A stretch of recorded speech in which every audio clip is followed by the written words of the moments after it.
मंगलमय मंगल करन वीतराग विज्ञान नमो ताई जाते भय हरिहंतादि महान करि मंगल करियो महान ग्रंथ करण को कान जाते मिले समाज सब पावे निज पद राम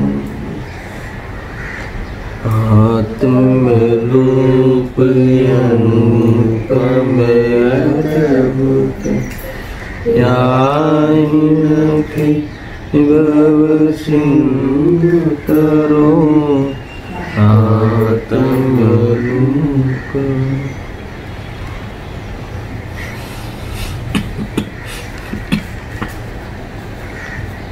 कविवर पंडित श्री बनारसी दास रचित उपादान निमित्त चिट्ठी पर स्वाध्याय चल रहा है। इसे चिट्ठी की अंतिम चरण में बात चल रही है। एक प्रकार से ये शिखामण देने वाला पत्र है। ज्ञानियों के द्वारा जो सीख दी जाती है, ये सीख देने वाला एक पत्र है और इसमें सीधा हमारे आत्मा का हित कैसे सधे इसकी बात कही है। इसमें मोक्ष मार्ग कब खुलता है उसकी चर्चा हमने कल करी थी। ज्ञान में जब उस लेवल की विशुद्धि आ जाए, अर्थात ज्ञान में भेद ज्ञान का प्रयोग होते हुए तत्व निर्णय करे, तत्व निर्णय की दृढ़ता करे, वह ज्ञान की शुद्धता है।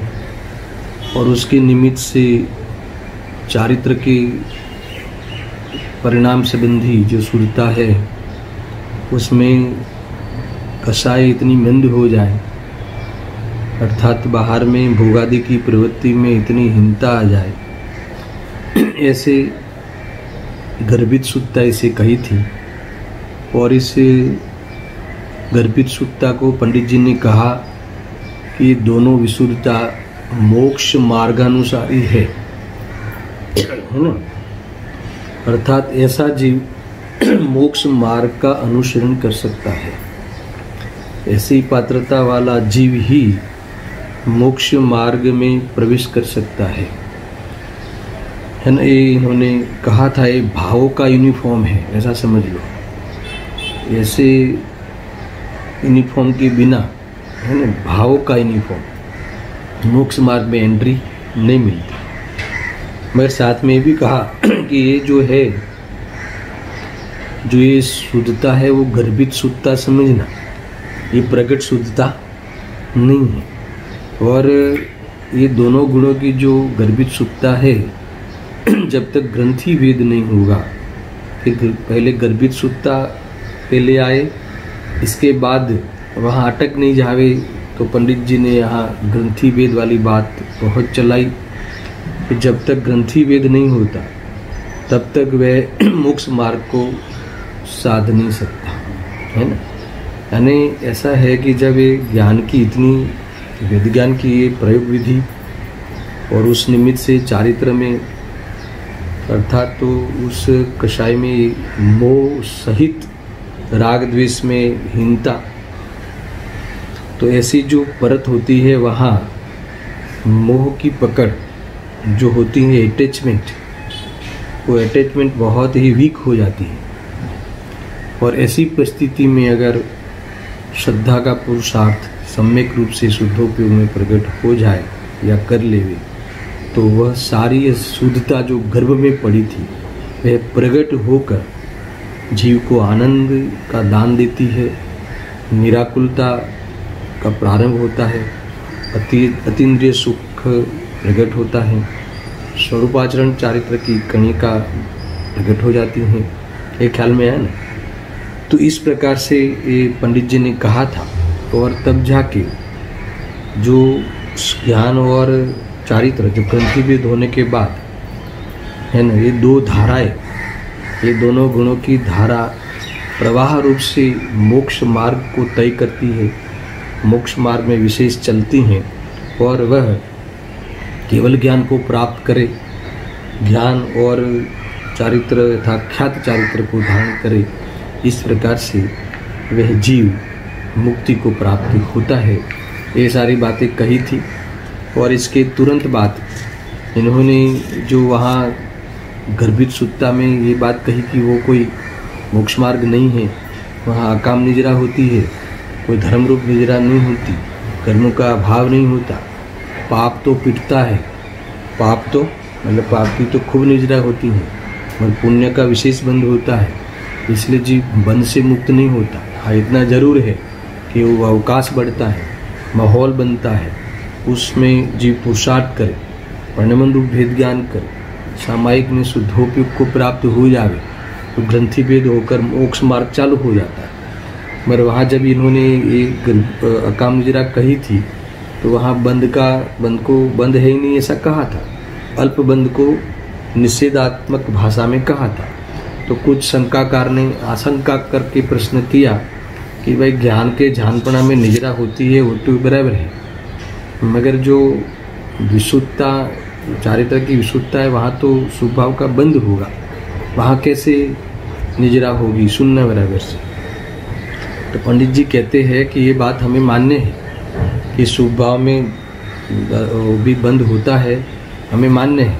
यहाँ कहा ना, देखो ये लिखा, भाई सांभळ ये तो तू साचो, विशुद्धताથી शुभबंध અને संक्लेशताથી अशुभबंध, ये तो हमने माना, मगर एक दूसरी पद्धति है कि ये जो अशुभ पद्धति में तो अधोगति में गमन होता है और शुद्ध पद्धति में ऊर्ध्वगति का, यानी वहाँ जो एक प्रकार से आरोपित स्थिरता होती है संक्लेश की अपेक्षा, और ऐसे माहौल में तत्व ज्ञान कर सकता है, वो वेद ज्ञान कर सकता है, अर्थात तो उसे हमने उस शुभ में भी वो विशुद्धि, शुभ के गर्भ में विशुद्धि, अर्थात तो इस विशुद्धता में वह शुद्धता है ना, आंशिक वो गर्भ में वो शुद्धता को हमने स्वीकार की है, तो भी उसे स्वीकार कर, क्योंकि वो शुद्धता से जीव ऊपर चढ़ता है, वो शुद्धता में वो मोक्ष मार्ग में प्राप्त होने के लिए अवकाश मिलता है, इसलिए विशुद्धि में तू शुद्धता को स्वीकार कर। गुरुदेव सिंह ने भी कहा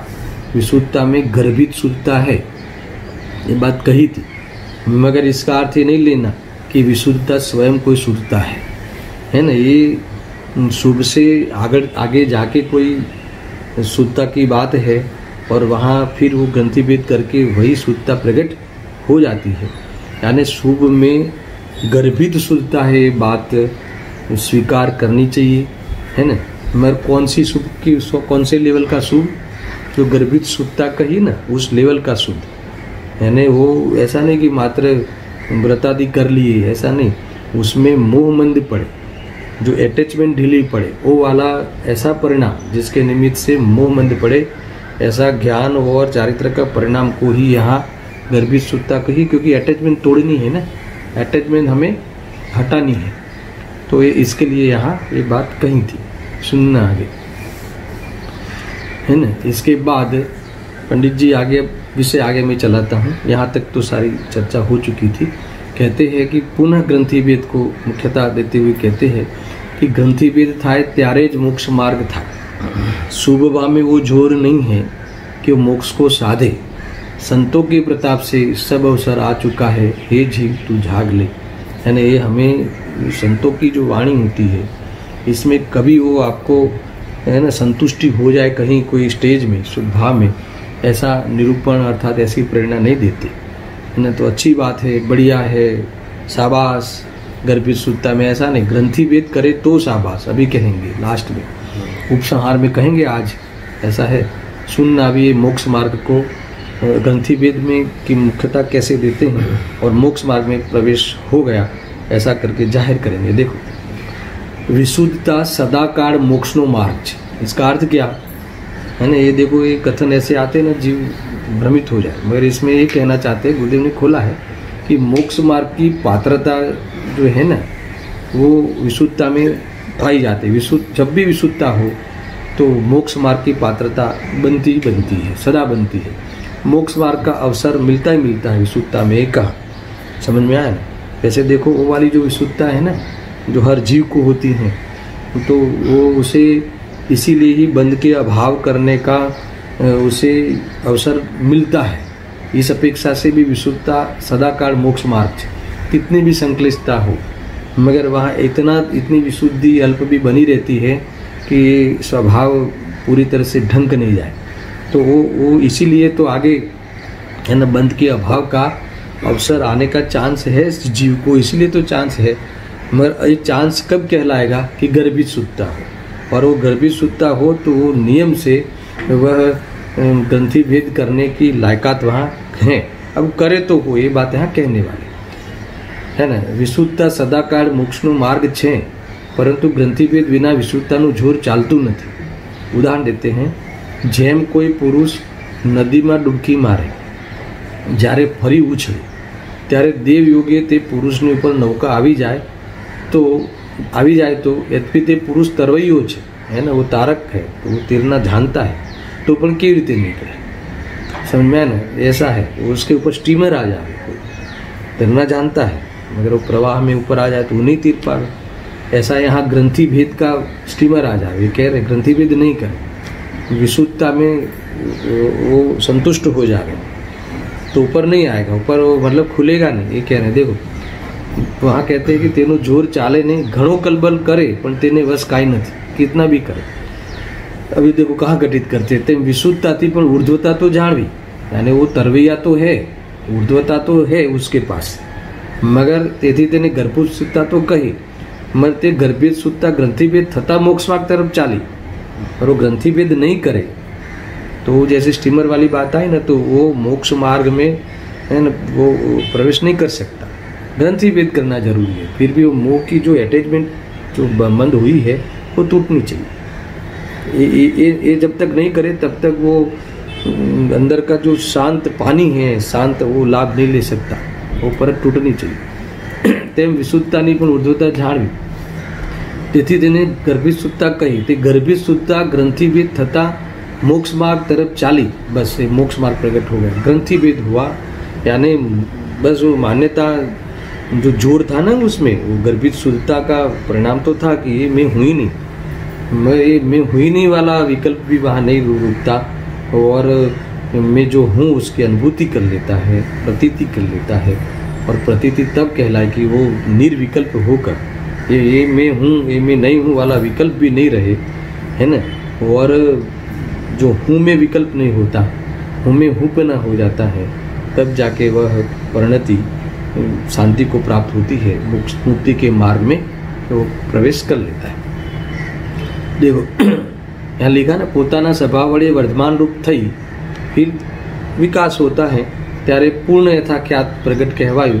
વિશુદ્ધતાની જે ઉદ્ધવતા તે જ તેની શુદ્ધતા છે। पुनः वैसे वो ले आए कि जो विशुद्धता में जो शुद्धता है ना, विशुद्धता में जो ऊर्ध्वता होती है वो इसीलिए उसे शुद्धता कहीं है। ग्रंथिभेद हो तो शुद्धता सम्यक हो जाएगी। ये बार यहाँ बार ये बात कही है, और इसके पीछे इन्होंने बहुत बड़ा चिंतन रखा है। फिर भी मैं कुछ पॉइंट ही थोड़ा इसमें पढ़ता हूँ, वो कैसे है सुनना। ये मोक्ष मार्ग की जो सन्मुखता है, सुनना, ये जो गर्भित शुद्धता वाले जीव को सम्यक सन्मुख कह सके कि नहीं कह सके, ये प्रश्न किसी को उठ सकता है। तो ये कथनचित सम्यक सन्मुख कह सकते हैं, है ना, सर्वथा नहीं कह सकते। सर्वथा तो करण लब्धि में आ जाए, जिसके बाद काम हो ही जाए, जिस शुद्धता के लेवल के बाद, तो वो सम्यक सन्मुख कहा जाए। तो करण लब्धि में वाली शुद्धता उस लेवल की आ जाए तो अंतर्विरत काल में वह शुद्धता प्रकट हो ही जाती है ना। फिर भी गौणपणे वो सम्यक सन्मुख हो, प्रयोग लब्धि आदि में आप मान सकते हो, उपचार से कह सकते हैं, ऐसा समझना। मोक्ष मार्गनी सन्मुख थયેલા जीवने ज्ञान चारित्रमा गर्भित शुद्धता કહેવાય, પણ सम्यक शुद्धता तो જેવી શુद्धता ग्रंथिभेद वगैरह હોય नहीं। सम्यक शुद्धता જેવી शुद्धता तो सच्ची शुद्धता तो वास्तव में सम्यक दर्शन तो ग्रंथिभेद हुए बिना नहीं होता। वो ग्रंथिभेद होके जो शुद्धता होती है वही सम्यक सुखता कहलाય. આવી જ્ઞાનની ગર્ભિત સુખતા કંઈ બધા पंचेंद्र जीवों ने होती नहीं है ना. सब संगी पंचेंद्र जीव नहीं करते. जिनके होती है उनके होती है. जो ऐसा पुरुषार्थ करे, प्रयोग भेद ज्ञान का प्रयोग करे, अभ्यास रूप भेद ज्ञान.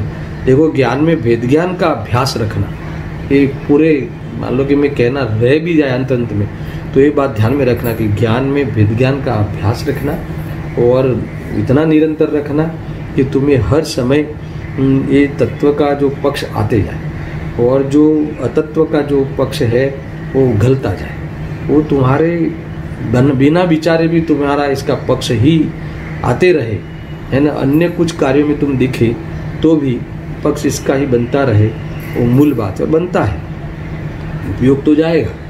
उपयोग तो अन्य कषायों में गर्भित सुत्ता वाला के भी जाएगा, मगर वो निष्कर्ष तो यही आएगा. वो देखो ऐसा है ना, कभी कभी ऐसे प्रश्न बहुत आते हैं कि कभी ऐसा लगता है कि हमारा चिंतन बराबर है, मगर जब भी अब हमारा उपयोग कषाय में चली जाए तो हमें लगता है कि ये सुत्ता चली गई. ऐसा सर्वथा नहीं समझना, सर्वथा ऐसा नहीं होता. मैं तो ये कहता हूँ कि आपको उस परिणाम में आधार आ गए, कोई कषाय में ज्वाइंट हो गए, जुड़ गए, तो आपको वहाँ नहीं रहना है. अरे कहाँ से आ गई है, इसका अर्थ कि आपको स्वीकार नहीं, उसको आपको एक्सेप्ट नहीं है स्वभाव तरीके, तो ये आपकी शुद्धता काम करती है. तो कोई उसमें तो हाँ ये तो बढ़िया है ना, थोड़ा मंदिर जाके पढ़ लेना और थोड़ा चिंतन मनन कर लेना, बाकी तो अपना यही काम है. कषाय वो जो विकल्प आते हैं और उसमें रमे, तो वो जीव तो पात्रता ही नहीं है. मगर आपको तो यही तो होता है ना, अरे विकल्प आ गए, यानी विकल्प आ गए ऐसा आपको लगता है, तो उसमें आपको रहना नहीं है. ये आपका उज्जवल पक्ष है. वहाँ से देखो आ गया कि नहीं आ गया वो मैटर नहीं करता. इस ग्रंथि भेद वाले प्रकरण में वो आ गया, वो आपको चाहिए नहीं, वो आ गया, आपको उसमें रहना नहीं है. इसका अर्थ है कि आपको स्वभाव तरीके स्वीकार नहीं है, उसको आप दोष मानते हो. इसका अर्थ कि इसके अभाव में जो प्रकट होता है वो गुण है, वितरागता गुण है, आपको स्वीकार है. तो इस प्रकार से आप भेद ज्ञान के प्रति निराश नहीं होना है ना, और ये ज्ञान में वेद ज्ञान का अभ्यास रखना. ये निमित्त उपादान चिट्ठी या जितनी भी हमारी आज तक चर्चा हुई इसमें यहाँ तक आ जाना, और ग्रंथि भेद के लिए सामायिक में जरूर बैठना. आज तो मुझे ये थोड़ी भी ये जो अटैचमेंट रहती है पसंद नहीं है, वो फिर भी तो ये अटैचमेंट नहीं चाहिए. विचार करने के लिए मैं बैठता हूँ, तत्वों का विचार करने के लिए बैठता हूँ. हमारे में मुझे तत्वाभ्यास अर्थात तो मुझे अपने साथ जाना है, अपने साथ रहना है. मुझे इतने विकल्पों में भी नहीं रुचता. मैं चैतन्य स्वरूप हूँ तो उसके विकल्प का भी क्या काम. तो इतना विकल्पों के प्रति उपेक्षा आवे, और जब सामायिक के काल सामायिक में बैठना यानी अपने साथ रहने का उपाय करना, यही है.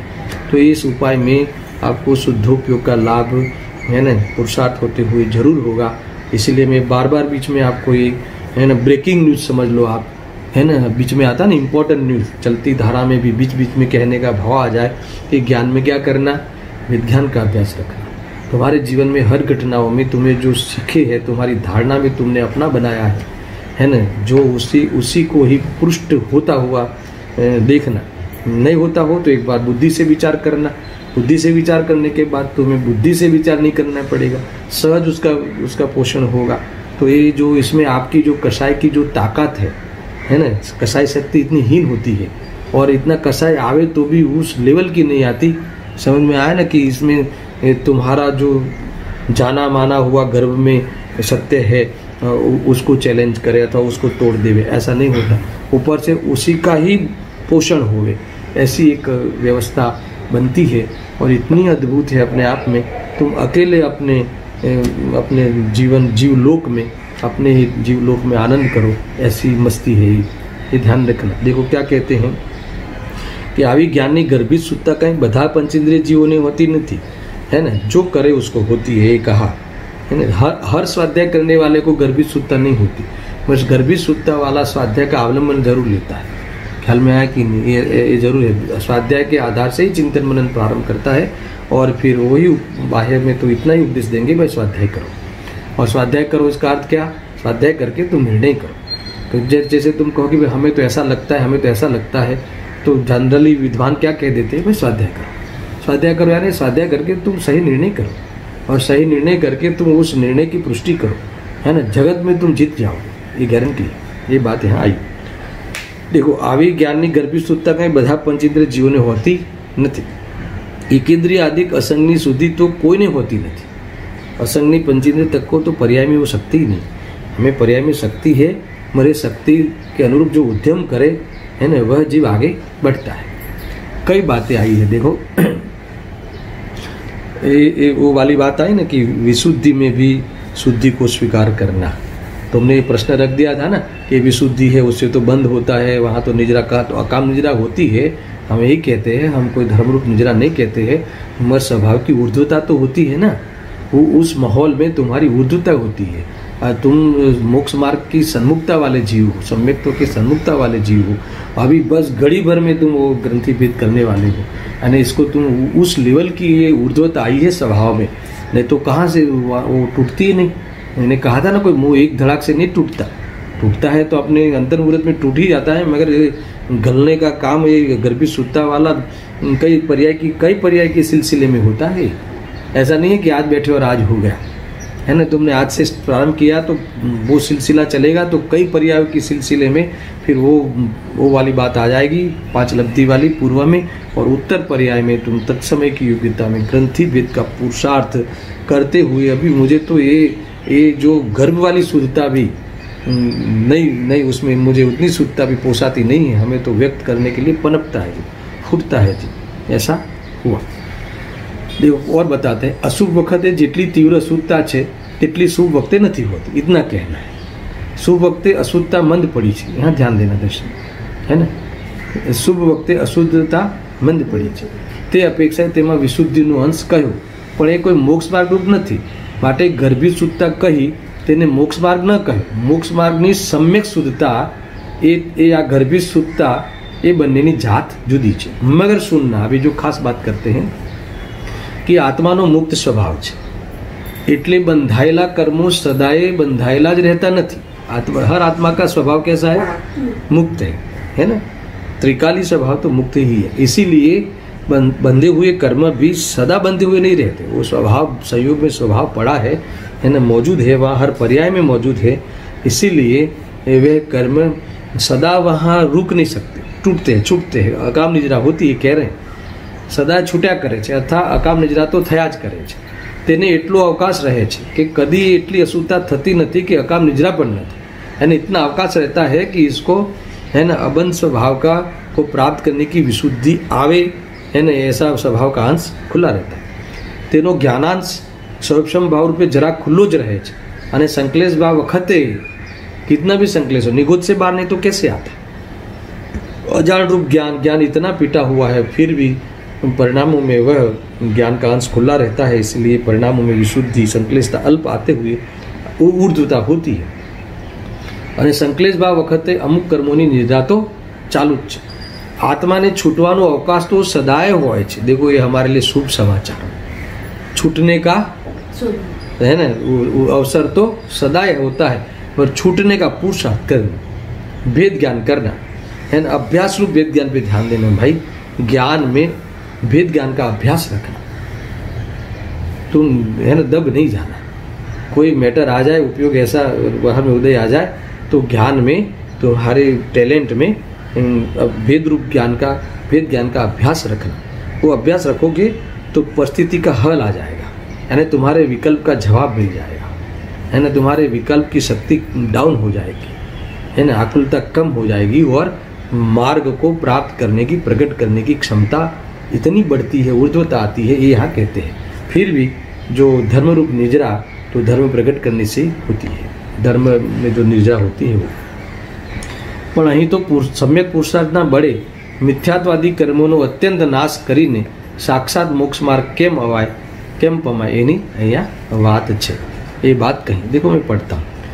કસાય છે તે અશુદ્ધતા છે, જેટલો કસાય ઘટ્યો મટ્યો નથી, शक्ति डाउन हुई। कसाय शक्तिहीन होना बहुत महत्व है। कसाय शक्तिहीन होती है ना तो वो मोह की मनता के साथ होती है, नहीं तो नहीं होती, समझ में। और कसाय की इतनी मन तो हो जाए ज्ञान का निमित्त बना पाकर कि मोह मंद हो जाए, और जब मोह मंद हो तो कसाय की इतनी हीनता होती है कि गर्भित शुद्धता करण लब्धि वाला पेट आ जाता है उस शुद्धता का, फिर फटता है ना। પણ તેમાં હજી સમ્યક્ત્વની શાંતિ પ્રગટી નથી, એટલે પ્રગટ શુદ્ધતા થતી નથી। સમ્યક્ત્વ થાય ત્યારે પ્રગટ શાંતિનું વેદન થાય। કશાયની મનતા થઈ તેટલી વિશુદ્ધતા કીધી પણ જો કશાયને જ્ઞાનની એકતાની ગાંઠને વેદજ્ઞાન વડે ભેદે નહીં તો તેને મોક્ષ માર્ગનો કંઈ લાભ થાય નહીં. મોક્ષ માર્ગનો લાભ તો વેદજ્ઞાનથી જ થાય છે. है ना, वेद ज्ञान वेद विज्ञानतः सिद्धा सिद्धा एकिल केचन, है ना. जितने भी सिद्ध हुए सब वेद ज्ञान के बल से हुए हैं और जितने भी संसार में रखड़ रहे हैं वो वेद ज्ञान के अभाव में रखड़ रहे हैं. कितनी जोरदार बात है. इसलिए भाई, और कौन सा वेद ज्ञान को देखो, मैंने वेद ज्ञान का तो इतनी रीत बताई है, 3 बातें बताई ना. आगम आश्रित वेद ज्ञान, फिर अभ्यास रूप वेद ज्ञान और परिणमन रूप वेद ज्ञान. आगम आश्रित वेद ज्ञान में हमने बहुत समय दिया है. अभी अभ्यास रूप वेद आगम आश्रित वेद ज्ञान तो कई घंटों में होता है, 1 घंटा 2 घंटा, पर अभ्यास रूप वेद ज्ञान निरंतर होता है. और अभ्यास रूप वेद ज्ञान निरंतर हो तो परिणमन रूप वेद ज्ञान प्रकट हो जाए. फिर भी वेद ज्ञान का फिर तो विकल्प ही नहीं, फिर गर्भित शुद्धता प्रकट हो जाए, फिर कोई मैंने बात ही नहीं रहती. ऐसा यहाँ कहा. देखो, इन्होंने एक बात कही कि संक्लेशतामांथी तो मोक्ष मार्ग तरफ कभी जवाતું નથી, વિશુદ્ધતામાંથી મોક્ષ માર્ગ तरफ जवाय છે. પણ ક્યારે? ગ્રંથિ ભેદ થાય ત્યારે. यानी कभी अशुभ में से शुभ में कभी नहीं जाता. अशुभ में से शुभ में आएगा और शुभ में भी कौन से लेवल में आएगा? गर्भित शुद्धता में. और फिर ग्रंथि भेद करेगा तो मोक्ष मार्ग में चला जाएगा. ये सारी बातें यहाँ गुरुदेव सिंह ने बहुत खुलासा से कही है. इस प्रकार से जब ग्रंथि भेद करके कोई जीव मोक्ष मार्ग में आता है तो अब वो मोक्ष मार्ग का स्वरूप क्या है? एक पैराग्राफ, ये चिट्ठी का अंतिम ये अंतिम अंश है. इसमें जब आपने ये तो कह दिया कि ग्रंथि भेद करके जीव मोक्ष मार्ग में आ गया, तो अब थोड़ा सा मोक्ष मार्ग का भी स्वरूप बता के जाओ. तो एक पैराग्राफ में मोक्ष मार्ग का स्वरूप इन्होंने कहा है. फिर अंत में वो आशीर्वचन उपसंहार में कहते हैं. और इसके बाद पर्यार्थिक जो निमित्त उपादान है उसकी थोड़ी सी चर्चा 4-5 स्टेप में कही है. देखते हैं. देखो, अब मोक्ष मार्ग में स्वरूप, मोक्ष तरफ जती जो ज्ञान धारा और चारित्र धारा, ज्ञान और चारित्र मोक्ष जो मोह टूट गया, मतलब ग्रंथि भेद हो गई, ज्ञान श्रद्धा सम्यक हो गया और जो ज्ञान सम्यक होकर चारित्र सम्यक होकर अंकुर फूट गए. श्रद्धा तो पूर्ण हो गई. अब ज्ञान में सम्यक होते हुए अंकुर फूटा. अब केवल ज्ञान, अतीन्द्रिय ज्ञान का अंकुर फूटा. अब संपूर्ण केवल ज्ञान प्रकट होगा. चारित्र में भी अंकुर फूटा, आंशिक शुद्धता प्रकट हुई यथाख्यात चारित्र की, यथाजात रूप की चारित्र की. अब वह चारित्र का विकास होगा और पूर्ण रूप से जैसा आत्मा देह रहित है, जैसा आत्मा कर्म रहित है, शुद्धात्मा जैसे भाव कर्म से रहित है, ऐसा पर्याय में प्रकट हो जाएगा, है ना. यथाजात रूप यथाख्यात चारित्र की प्राप्ति हो जाएगी. यहाँ कहते हैं, देखो, वड़ी सांभळ જ્યાં મોક્ષ માર્ગ સાધ્યો અને ગ્રંથિભેદ की, ત્યાં કહ્યું કે सम्यक दर्शन ज्ञान चारित्राणी मोक्ष मार्ग है. અને रत्न तरीके तुम्हें लाभ प्राप्ति हो गई, तुमने रत्न सागर में से प्राप्त कर लिया. तथा एम पण कह्યું. अब दूसरी बात जोड़ते हैं पूरे मोक्ष मार्ग बताने के लिए. ज्ञान क्रियाभ्याम मोक्ष ते संबंधी विचार. अब सम्यक दर्शन ज्ञान चारित्राणी मोक्ष मार्ग है, अर्थात ज्ञान क्रियाभ्याम मोक्ष है, ते संबंधी विचार, उसका भी हम विवरण करते हैं. मोक्ष मार्ग का स्वरूप बताते हैं. सुनना. अब चौथा गुणस्थान में आ गया. अब चौथे से लेके गुणस्थानातीत होने का गुणस्थान आरोहण अब चढ़ता है मोक्ष मार्ग में. चौथा गुणस्थान थी माड़ी ने 14वां गुणस्थान सुधी मोक्ष मार्ग कह. देखो, 14वें गुणस्थान वाला भी अरविंद भगवान भी मोक्ष मार्ग में है. मोक्ष तो सिद्ध अवस्था में है. देखो, भाव मोक्ष यहाँ है, मगर भाव मोक्ष और द्रव्य मोक्ष दोनों सिद्ध अवस्था में है. समझ में आया? यानी ये परिपूर्ण मोक्ष तो सिद्ध अवस्था है. अंतिम कृत्य तो मोक्ष सिद्ध अवस्था है.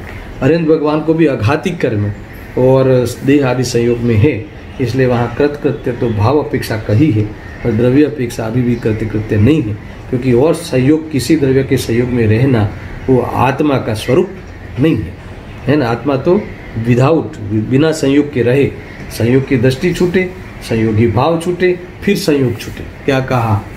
संयोग की दृष्टि छूटे, संयोगी भाव छूटे, फिर संयोग छूटे. अर्थात तो जो असंग तत्व है, असंग स्वभाव है, वो पूरा प्रकट हो जावे. किसी भी पदार्थ का शरण की जरूरत नहीं है, संयोग की जरूरत नहीं है. ऐसा जो नक्की किया था, ऐसा जो अनुभव किया था, वैसा पर्याय में प्रकट हो गया. देखो, अब कैसे समझाते हैं सुनना। ज्ञान क्रिया भ्याम मोक्ष, दो क्रियाएं कही ना, ज्ञान और क्रिया। तो ज्ञान में क्या लिया? ज्ञान की क्रिया। क्रिया में क्या लिया? चारित्र की क्रिया। तो जीव इसका क्या अर्थ करते हैं अज्ञानी? ज्ञान की क्रिया यानी शास्त्र पढ़ना, चारित्र क्रिया यानी व्रत आदि करना। यहाँ वो बात नहीं है।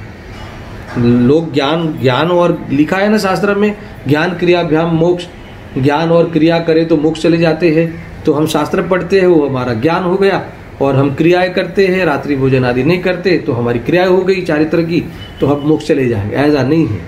यहाँ ज्ञान यानी क्या है? सम्यक दर्शन पूर्वक है ना, सम्यक ज्ञान, वो बात है। आत्म रुचि पूर्वक ज्ञान की सम्यकता होना, वो वास्तव में ज्ञान है। ज्ञान शक्ति प्रकट होना, आत्मा की रुचि होना, वो ज्ञान शक्ति है। राग की रुचि छूटना, वह चारित्र का वैराग्य है। ये सच्चा वैराग्य है, ज्ञान वैराग्य शक्ति है। समझ में आ रहा? रुचि छूटना, ये श्रद्धा जनित ज्ञान वैराग्य शक्ति हुई। और इसके बाद शुद्धोपयोग पूर्वक समस्त राग का अभाव करना एक चारित्र की क्रिया है। शुभ क्रिया चारित्र की क्रिया, सम्यक क्रिया शुद्ध क्रिया नहीं है ना। वो गर्भित शुद्धता उसमें रही थी, इसलिए थोड़ा सा यहाँ सम्मान दे दिया। समझ में आया कि नहीं? ऊर्ध्वता आई इसीलिए स्वभाव की, बाकी उसकी यहाँ कोई वैल्यू नहीं है। मगर चारित्र की क्रिया है क्या? हर समय राग का अभाव होना, वो बढ़ना, अर्थात तो वितरागता की वृद्धि होना, वर्धमान वो वृद्धि होना, उसका नाम है चारित्र की क्रिया करिका कहलाएगी।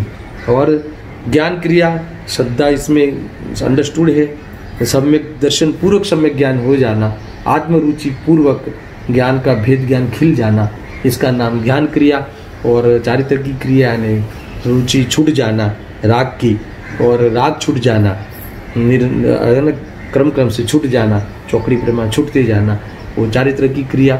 इस प्रकार से मोक्ष मार्ग की बात हुई। अब मैं सिर्फ पढ़ लेता हूँ। देखो, वड़ी सांबड़, જ્યાં મોક્ષ માર્ગ સાધ્યો ત્યાં કહ્યું કે તથા એમ પણ કહ્યું ત્યાં કહ્યું કે સમ્યક દર્શન જ્ઞાન ચારિત્રાણી મોક્ષ માર્ગ તથા એમ પણ કહ્યું કે જ્ઞાન ક્રિયાભ્યામ મોક્ષ તે સંબંધી વિચાર ચોથા ગુણસ્થાન તે સંબંધી વિચાર અને તે સંબંધી વિવરણ। હવે સંબંધી વિચાર यहाँ करते हैं। सुनो, ચોથા ગુણસ્થાનથી માંડીને 14મા ગુણસ્થાન સુધી મોક્ષ માર્ગ કહ્યો, તેનું વિવરણ। सम्यक रूप ज्ञान धारा ने विशुद्ध रूप चारित्र धारा, ये बन्ने धारा मोक्ष मार्ग तरफ चाले। वो अंकुर खुला ना, वो त्या ज्ञान वडे ज्ञाननी शुद्धता અને क्रिया वडे क्रियानी चारित्रनी शुद्धता थवा लागी। देखो, यहाँ भी स्वतंत्रता बताते हैं। ज्ञान की क्रिया के कारण कोई चारित्र की क्रिया हुई ऐसा नहीं है ना। चारित्र की क्रिया चारित्र गुण करेगा, ज्ञान की क्रिया ज्ञान करेगा, केवल ज्ञान रूप ज्ञान परिणमेगा, है ना। इतना जरूर है कि जब चारित्र की भाव रूप से पूर्णता हो जाती है, फिर ज्ञान की पूर्णता होती है। पहले ज्ञान का निमित्तपना और चारित्र का उपादानपना, फिर सुनना, चारित्र की पूर्णता हो जाती है, तब जाके केवल ज्ञान होता है। तब उसमें चारित्र निमित्त हो गया और ज्ञान का उपादान हो गया। समझ में आया ना। और इस प्रकार से ज्ञान और चारित्र की श्रद्धा तो चौथी पूरी होगी। ये तो गर्भी शुद्धता होके फिर वो प्रकट हो गई, तो ज्ञान मोह टूट गया। ये बातें तो आ गई। इस प्रकार से सारे गुण में अनंतता आ जाती है आगे 13वें गुणस्थान में। और इसके बाद 14वें गुणस्थान में सामान्य समय रहता है, अलयरू वाले जो व्यंजन की इतना समय रहता है और मुक्ति को प्राप्त जी होता है। देखो क्या बात कहना चाहते हैं। विशुद्धताમાં શુદ્ધતા છે તો યથાજ્ઞાત રૂપ થાય છે, અને વિશુદ્ધતામાં શુદ્ધતા ન હોત तो केवड़ी विषय ज्ञान गुण शुद्ध हो, क्रिया अशुद्ध रहे, पर एम होतु नहीं। यानी उनको वापस वो बात लानी है कि शुद्धता हुई है, विशुद्धता में पड़ी थी वही शुद्धता हुई है। और खरेखर तो चारित्र गुण में शुद्धता है, वही शुद्धता आई है। पर पर्याय में देखो, गुण तो शुद्ध था, परिपूर्ण शुद्ध था, पर पर्याय में जो शुद्धता आई वो बात बहुत महत्व है। आगे प्रश्न भी किया है, मैं अभी से कह रहा हूँ। प्रश्न ये आया कि आप पर्याय की शुद्धता क्यों लेते हो, गुण में से शुद्धता ही ऐसा क्यों नहीं कहते। गुण तो परिपूर्ण, गुण तो शुद्धता का भंडार है। चारित्र गुण कहो, ज्ञान गुण कहो, तो यहाँ कहते हैं कि वो तो था और है, सबके है, अभव्य के भी है, मगर भेद ज्ञान करके पर्याय में उसका लाभ नहीं उठाया, पर्याय में वो शुद्धता प्रकट नहीं की, गर्भित शुद्धता तक भी नहीं लाया, तो शुद्धता कैसे प्रकट होगी। इसलिए पर्याय में वो शक्ति का बहुत महत्व है। दर्शन त्रिकाल गुण में शक्ति है, वो तो सबके है, निगोद के जीव के भी है, मगर पर्याय में जो शक्ति प्रकट होती है और उस शक्ति के अनुसार उद्यम करता है, तो ये काम तो पर्याय में होना है ना, वस्तु तो स्वभाव से पूर्ण ही है, पर पर्याय में पूर्णता लानी है ना, उसी को तो चलना है ना, बात ही करनी है, इसीलिए यहाँ ऐसा लिया है। देखो यहाँ क्या कहते हैं कि जो विशुद्धता में शुद्धता न हो तो केवड़ी विશે ज्ञान गुण शुद्ध होत અને અશુદ્ધ રહે અને ક્રિયા અશુદ્ધ રહે, પણ એમ તો હોતું નથી, તેમાં શુદ્ધતા હતી તેનાથી વિશુદ્ધતા થઈ। અહીં કોઈ કહે કે જ્ઞાનની શુદ્ધતા વડે ક્રિયા શુદ્ધ થઈ, પણ એમ પણ નથી। समझ में आया ना? निमित्त तरीके लेना, उपादान तरीके तो सब गुण अपने अपने असहाय रूप से, कोई गुण अन्य गुणना सहारे नहीं, सर्वे असहाय रूप છે। वળી जो क्रिया पद्धति सर्वथा अशुद्ध होत तो अशुद्धतानी એટલી શક્તિ નથી કે જે મોક્ષ માર્ગ तरफ ચાલે। क्या कहा? क्रिया शक्ति सर्वथा अशुद्ध होत तो है ना, वो मोक्ष मार्ग में चलने की शक्ति नहीं होती। यानी ज्ञान की विशुद्धता, चारित्र की विशुद्धता, तब मोक्ष मार्ग में चला जाता है, और दोनों अपनी अपनी शक्ति क्रिएट करते हैं, विकास करते हैं।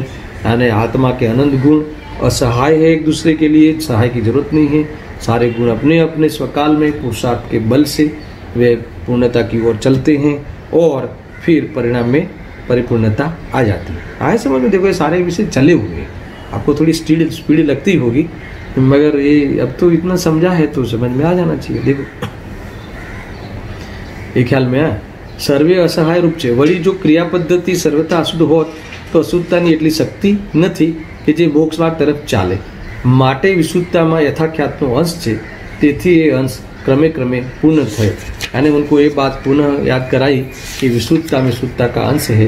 तुमने प्रश्न किया था, शंका की थी कि भाई ये तो विशुद्धता है, ये तो इसमें तो बंद होता है, कसाई की मनता है, तो कहा कि ये बात, ये पद्धति तो हमें मानने है, और दूसरी पद्धति भी तू मान, कौन सी?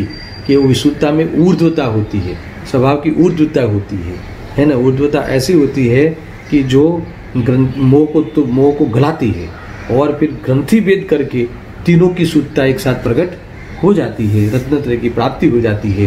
फिर जो केवल ज्ञान, जो ज्ञान का अंकुर और चारित्र का अंकुर है, वो धारावाही रूप से है ना आरोहण करते हुए अपने जो शुद्धोपयोग बढ़ाता हुआ वह वितरागता बढ़ती है, और 13वें गुण स्थान में जाके ज्ञान, केवल ज्ञान को प्राप्त होता है। उससे पहले यथाख्यात चारित्र 12वें गुण स्थान में चारित्र की जो भाव रूप से पूर्णता हो जाती है। फिर भी जो अप्रतिजीवी गुण जो है ना, कौन से अनुजीवी और प्रतिजीवी गुण जो है, अनुजीवी गुण तो पूरे केवल ज्ञान के साथ अनंतता आ गई, मगर प्रतिजीवी गुणों में अभी भी अशुद्धता है। तो जो शुद्धोपयोग है, शुक्ल ध्यान है, शुक्ल ध्यान के चौथे पाए में सारा बाह्य का भी अशुद्ध बना, संयोग बना खत्म होते हुए वे मोक्ष मार्ग का फल, मोक्ष सिद्ध अवस्था प्राप्त हो जाती है। अशरीरी सिद्ध भगवान आदर्श तुम्हें मेरे, ऐसे ये इस प्रकार से आगे चला। अब उपसंहार के लिए 2.5 लिटी लिखी है पंडित जी ने। ये निमित्त उपादान वाली, जो द्रव्यार्थिक निमित्त उपादान का उपसंहार यहाँ करते हैं। देखो, હવે અહીં એક દ્રવ્ય આશ્રિત ઉપાદાન નિમિત્ત ચૌભંગીને उपसंहार करता कहे छे कि क्या कहते, देखो संबोधन कैसा करते हैं, એટલે કે हे प्रश्नकार भाई, कैसा है? देखो पंडित जी कैसा बोलते हैं, हे प्रश्नकार भाई, सुनो यहाँ सुनो, हे प्रश्नकार भाई। तो ऐसा क्यों कहा कि निमित्त उपादान चिट्ठी की पहली पंक्ति देखो, क्या था कि यहाँ शिष्य प्रश्न पूछता है कि निमित्त सूचे ने उपादान सूचे। तो यहाँ कहते हैं कि हे प्रश्नकार भाई, तुमको समझ में आ गया निमित्त उपादान? यहाँ तक हमने चिट्ठी आपको इस प्रश्न के उत्तर में हमने लिखी। अब कहते हैं कि हे प्रश्नकार भाई, ते विशुद्धता में शुद्धता मानी के नहीं। अब हमने इतनी चर्चा की तो तुमने विशुद्धता में शुद्धता मानी कि नहीं, यानी ये वाक्य में मानना नहीं है। तुमने गर्भित शुद्धता प्रकट करी कि नहीं, तुमने वो भेद ज्ञान की चाल चली कि नहीं, ज्ञान में भेद ज्ञान का अभ्यास किया कि नहीं, अभ्यास करके गर्भित शुद्धता तक तुम आए कि नहीं। यहाँ कहते हैं जो ते मानी, मानने का अर्थ प्रकट करना, अरे वो गर्भित शुद्धता तक आना। जो ते मानी तो काई अन्य कહેવાનું कार्य, तो काई अन्य कહેવાનું कार्य नहीं, तो હવે हमारे कहीं कहવું नहीं, तो ग्रंथि भेद करके अब तू मोक्ष मार्ग में चला जाएगा। मगर जो ते न मानी, यानी तुमने पहले विशुद्धता में शुद्धता है वो तुम्हें स्वीकार नहीं है, और वो विशुद्धता है वो शुद्धता नहीं है, मगर विशुद्धता में शुद्धता का अर्थ है आगे जाके वो जो उद्धवता आई है वह प्रकट होने लायक की लायकात आ गई है, और ज्ञान में भी वो वेद ज्ञान का के द्वारा तत्व निर्णय का पोषण होने वाला परिस्थिति हो गई है, और उसके कारण मोह तुम्हारा ढीला पड़ा है। अनादि की तुम्हारी परद्रव्य में एकत्व का जो एकत्व की जो पकड़ है अनादि से, वह मान लो ढीली पड़ी है, तो ही ये तुमने ये बात मानी, तो ही विशुद्धि में तुमने शुद्धि को माना, ऐसा कहा जाएगा। अगर तुमने ये इस प्रकार से नहीं मानी है, मान लो, तो समझ लेना कि तुम्हें विशुद्ध भाव यानी शुभ भाव में तो रहोगे नहीं और पाप में चले जाओ। तुम्हें शुभ भाव से धर्म नहीं होता है, ये तो बात रख के ही बात है। ये हमें कोई शुभ भाव में धर्म नहीं मिलवाना है, मगर शुभ भाव में भी ये शुद्धता जो स्वभाव की ऊर्ध्वता रहती है, उस लेवल का शुभ भाव, तो वहाँ शुभ भाव की महिमा नहीं है, ऊर्ध्वता की महिमा है। अगर जो ये कर लेता है और फिर ग्रंथि वेद करेगा तो वह मोक्ष मार्ग में प्रवेश कर लेगा। अगर ये शुभ भाव में तो हमें बंद होगा, ऐसा मानकर अगर तुम ये तत्व विचार में नहीं लगेगा तो कहाँ लगेगा? ये सारी बात इसमें समझना। पंडित जी यहाँ कहते हैं, जो ते न माने तो तारु द्रव्य ए प्रकारे परिणम्यु छे, हमें शू करिए, इसमें हम क्या कर सकते हैं? और जो तूने माना वहाँ तक आ गया तो शाबाश, वेलकम, मोक्ष मार्ग में तुम्हारा स्वागत है, ऐसा पंडित जी कहकर ये उपादान निमित्त की जो चिट्ठी है, इस प्रकार से जो द्रव्यार्थिक निमित्त उपादान का यहाँ प्रकरण पूरा किया है। अब जो अंत में सिर्फ पर्यार्थिक निमित्त उपादान की जो चौभंगी है, वो चौभंगी बताकर ये प्रकरण को यहाँ पूरा करते हैं। देखो, शुद्ध अशुद्ध निमित्त उपादानનો विचार, तेमा पर्यार्थिक निमित्त उपादानની चौभंगी सुनना बहुत समझने लायक है। अब दो द्रव्य के बीच में, वक्ता और श्रोता के बीच में ये घटित करते हैं। वक्ता अज्ञानी और श्रोतापन अज्ञानी, उसमें निमित्त क्या हो गया? दर्शन अशुद्ध और उपादान भी अशुद्ध, अभी दो भिन्न द्रव्य में। अब जहाँ वक्ता भी अज्ञानी हो, श्रोता भी अज्ञानी हो, तो वहाँ तो क्या बात होगी? यहाँ कहा है गुरुदेव जी ने कि कोई बार वक्ता तो श्रोता બંને અજ્ઞાની હોય, ત્યાં નિમિત્ત ઉપાદાન બંને અશુદ્ધ છે। જ્યાં અજ્ઞાનીનો વિપરીત ઉપદેશ ચાલતો હોય છતાં જેને તે રૂચે તે શ્રોતા પણ અશુદ્ધ ઉપાદાનવાળું છે। અને क्या कहते हैं कि गुरु भी अज्ञानी, शिष्य भी अज्ञानी, गुरु भी शुभ में धर्म मनावड़ावे और शिष्य को भी पुण्य की और प्रसिद्धि की रुचि हो, तो फिर संसार का क्या कहना? वो तो संसार का हरा भरा ही रहेगा।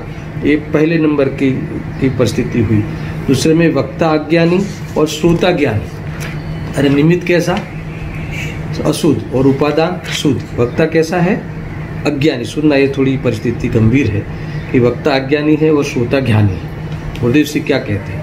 હવે કોઈ વાર એવું પણ બને કે વક્તા તો અજ્ઞાની હોય અને શ્રોતા જ્ઞાની હોય, ત્યાં નિમિત્ત અશુદ્ધ છે ને ઉપાદાન શુદ્ધ છે। જો નિમિત્ત અશુદ્ધ છે પણ તે કાંઈ ઉપાદાનને અશુદ્ધતા નથી કરતું, બંને સ્વતંત્રપણે પોતપોતાના ભાવમાં પરિણમતા હોય છે।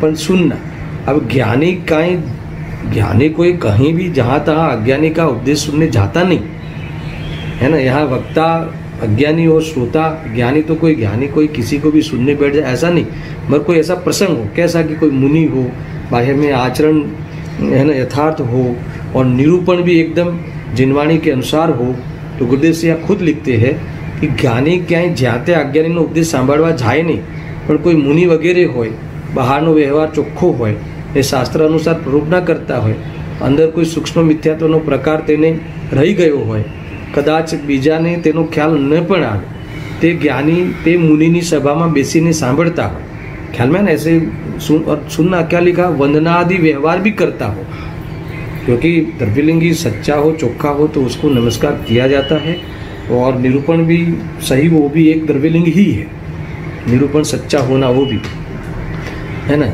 यहाँ कहते हैं त्या वक्ता अज्ञानी है ने श्रोता ज्ञानी है। सुनना, शास्त्र अनुसार शुद्धात्माना अनुभव वगैरहનું कथन करता હોય પણ પોતાને તેવો સ્વાનુભવ ન હોય, ऐसा हो सकता है।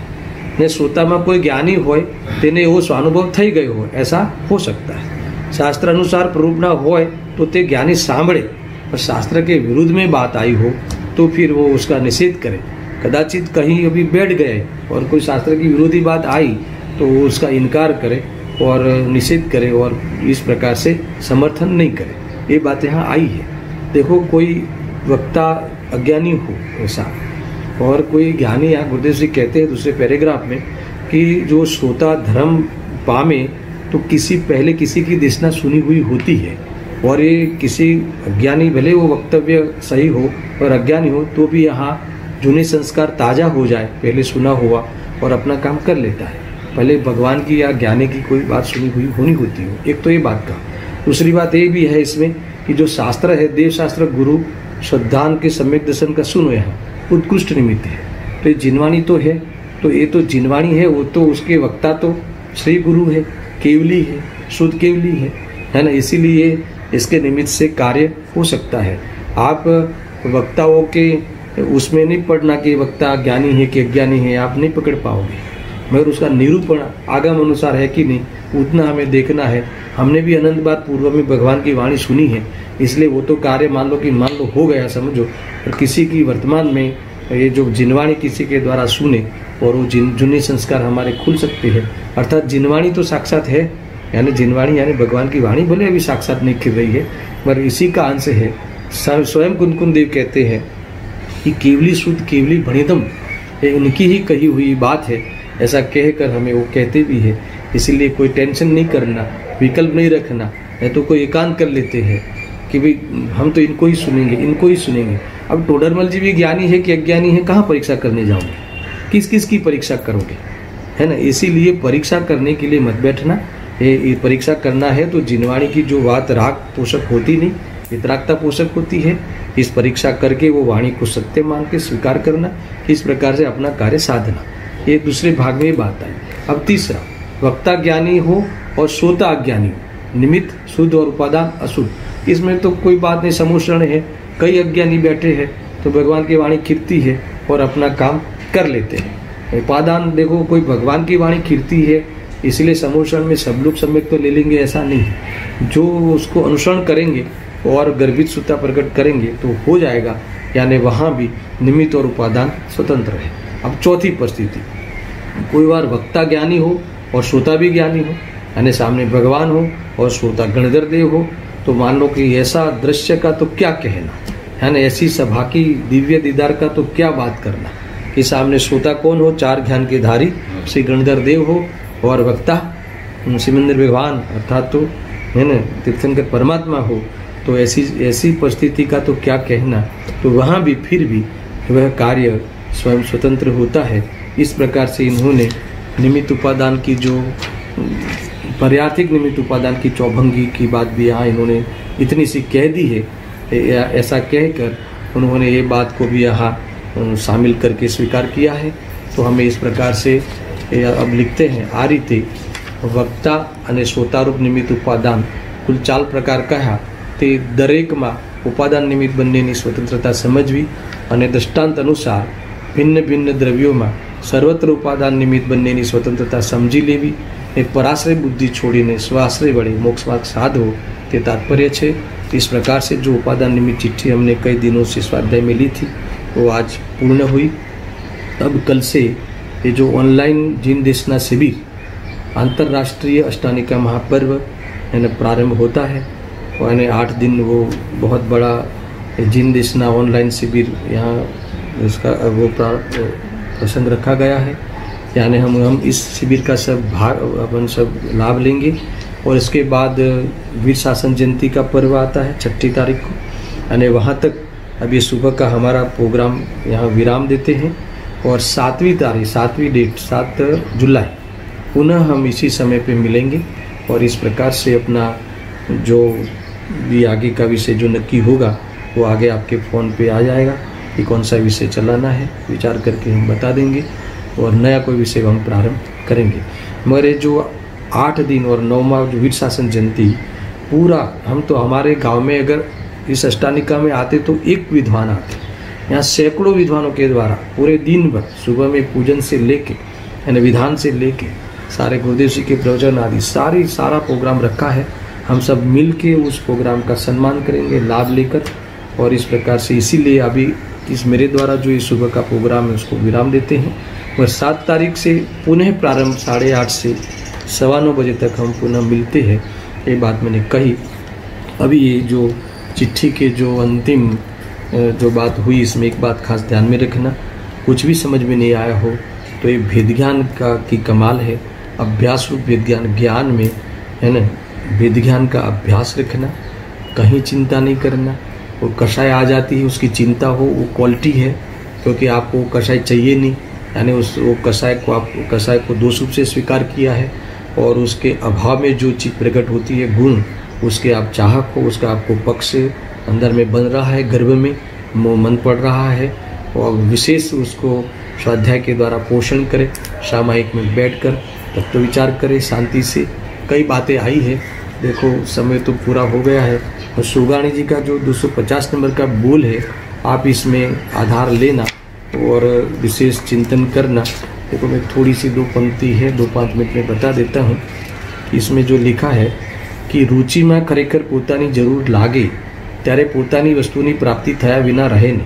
तो अंदर में वो जात की जो खटक और गरज आ जाए अंतरंग में, है ना, तो ये वस्तु की प्राप्ति हो। अब क्या कहते हैं, 24 कलाक वस्तुनी प्राप्ति थया विना रहे नहीं। 24 कलाक चिंतवन क्या कहते हैं, फिर से त्यारे पोतानी वस्तुनी प्राप्ति थया विना रहे नहीं, ये लिखा। 24 कलाक चिंतवનમાં અને વગર चिंतवનમાં एक आज स्वरूपનું गोलन चालતું रहे।